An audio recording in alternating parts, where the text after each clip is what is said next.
يقول السائل: فضيلة الشيخ، بعد أيام نستقبل 10 ذي الحجة، فما نصيحتك للجميع في استغلالها؟ أرجو بيان فضلها والأعمال التي تسن فيها. نعم.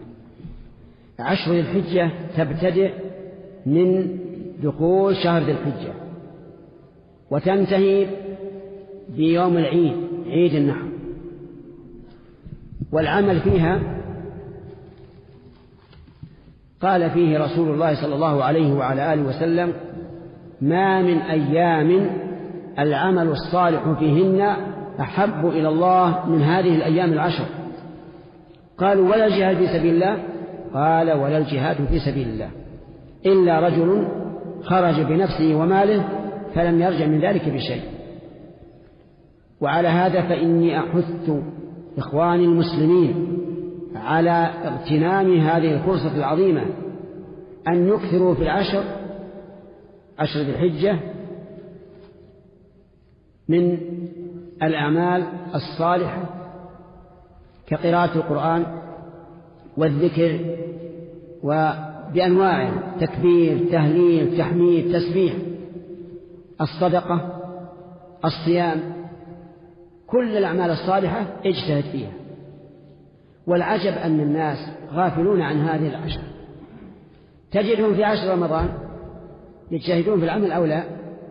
نعم يجتهدون، لكن في 10 ذي الحجة لا تكاد ترى أحدا فرق بينها وبين غيرها. ولكن إذا قام الإنسان بالعمل الصالح في هذه الأيام 10 أحيا ما أرشد إليه النبي صلى الله عليه وعلى آله وسلم من الأعمال الصالحة.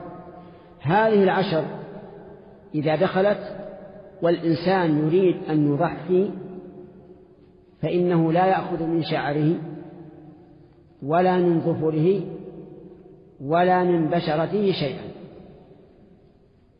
كل هذه لا يأخذ منه إذا كان يريد أن يضحي. فأما الذي يضحى عنه فلا حرج عليه. وعلى هذا فإذا أراد الإنسان أن يضحي عنه وعن أهل بيته في أضحية واحدة كما هي السنة، فإن أهل البيت لا يلزمهم أن يمسكوا عن الشعر والظفر والبشر، وإنما الذي يلزمه من؟ المضحي اللي هو الأب. وما تسمعون من هذه العبارة حرم على من يضحي أو يضحى عنه فإنها عبارة لبعض العلماء. أما الحديث فقد قال النبي صلى الله عليه وسلم: فأراد أحدكم أن يضحي فلا يأخذن من شعره ولا من بشرته ولا من ظفره شيئا، فوجه الخطاب لمن يريد أن يضحي. ولكن لو قال قائل: إذا كان هذا الذي يريد أن يضحي سافر للحج